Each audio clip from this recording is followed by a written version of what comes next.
what is interesting about this assignment is that in my heart, I don't really racially identify with any particular race.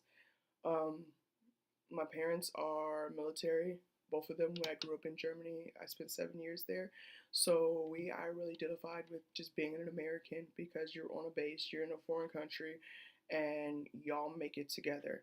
So I didn't necessarily realized that I was different than anybody until I went to Nebraska. And like I stated on my life map, it was hard for me because I didn't necessarily have the best grades, but I went to a predominantly white school. I was part of 10 African Americans in my school.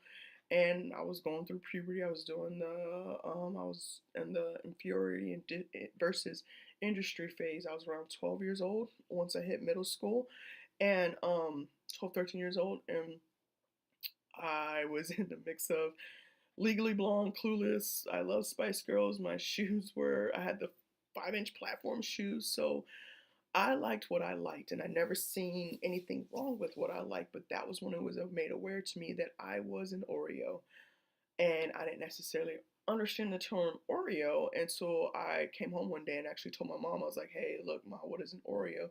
And she explained it. She's like, she kind of made light of the situation. She's like, "Oh, baby girl, we all knew that you you were our white girl, and with the you were just a black white girl."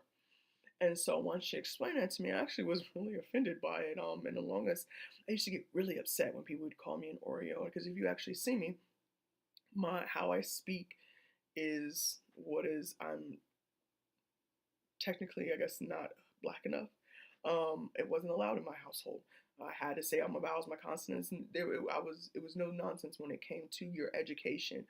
Um, my hair, like it was just a lot at that point in time. And like I said, I used to cry when people would say, "Hey, you're an Oreo," because in my mind it meant that I was not black enough for um to be an African American, but I did not fit in anywhere else. So I, like, especially during that time frame, I suffered with trying to find my identity. And actually the racial identity therapy, identity development that was talked about in by Beverly Daniel Tanneman, it kind of describes the 5 stages of a person of color: the pre-encounter, encounter, immersion versus immersion, internalization, and commitment. Kind of explain what I went through middle school all the way to where I'm at now.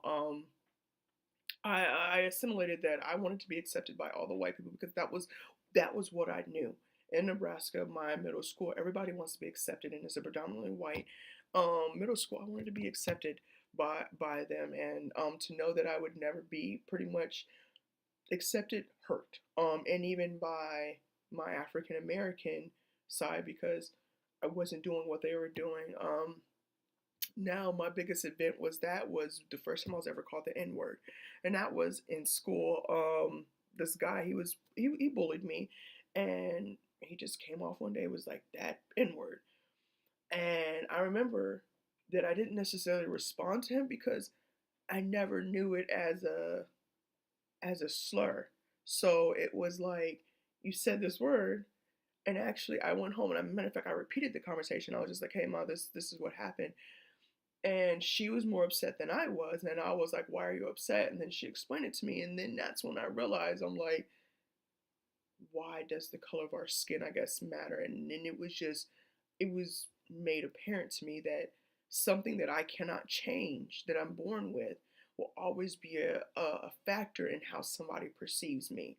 Um, then I guess I got to a point to where it was like my parents moved me from North Carolina, no, not Nebraska to North Carolina because they assumed that I was going to be racist against my own kind because I guess the direction that I was taking with my life. But then once I got to North Carolina, I really realized that I didn't necessarily fit into the cookie cutter mold of what a black person or African American was supposed to be. And it was actually a really depressing stage of my life because it was like people would take what they seen on TV and what went on in our own individual homes is that was your key, or what people say is, "I'm taking your black card." And that's why I say I don't necessarily identify with any race because features wise, you can tell, hey, my nose, my lips, all stuff like that. But to me, as a whole, what we have said, it defines us as a culture, I necessarily haven't agreed with. Because some of the things are things that can change. Oh, hey, you like fried chicken. Hey, you can dance. Hey, you have this certain body shape. Hey, X, Y, and Z. Those are things that to me we don't necessarily need to hold on to as a race. But as of like my heritage, like, hey, owning that, you know what, my ancestors were slaves. This is the struggles that they went to are two totally different things to me. Um, and that allowed me to get to a point in my life to where now I internalize it and I commit to it. I own, I guess, my blackness.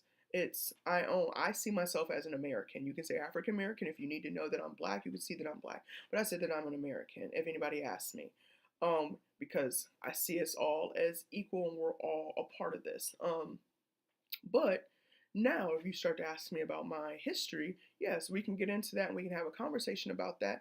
And I will say, growing up, it actually went through, I was doing the rolling hills type of thing because I went to the point where I was just like, because of how my parents grew up, we're better than any other race, or don't trust white people, don't do this. And it came with the songs, but my parents grew up in a different time frame than I did, and they experienced told they had different encounters than I had. So now that I'm older, we can have those conversations about why things are the way they are and how can we help each other progress to the future, because we cannot stay stagnant with holding on them grudges of things that happen.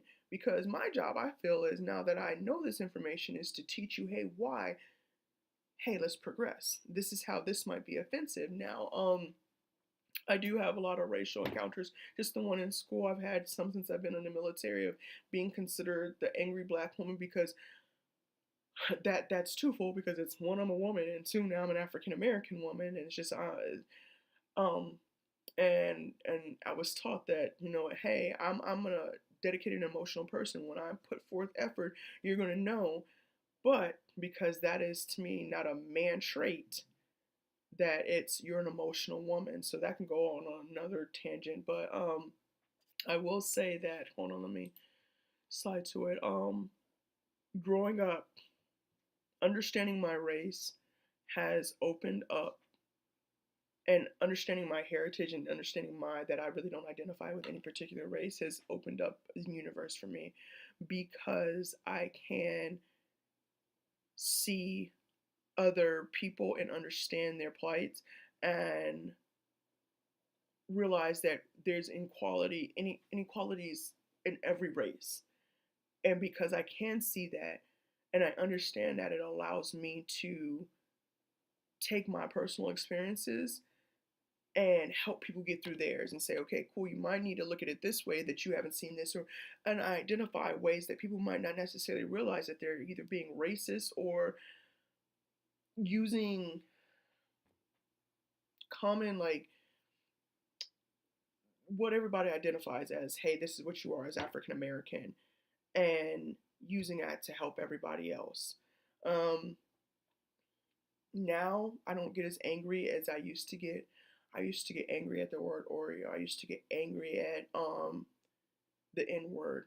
Um, do I still get angry if it's used out of context? Yes, I don't necessarily get as boisterous as I used to, because now I want to understand why that you, one, you feel comfortable enough saying it around me, two, you feel comfortable saying it, period. And why is that, out of all the words that you can use in a dictionary, why is that the one that comes to the top of your head that you need to use to dehumanize somebody? And this is not just the N word, this is racial slurs for any race. So it's turned, that I'm older, it's turned into more of a learning the reason why you're saying that, and let's have a conversation about that, because it might be something that you grew up with. I don't know. It might be something that's your norm. Okay, I'm going to explain to you why it's not norm and why that shouldn't be your go-to thing.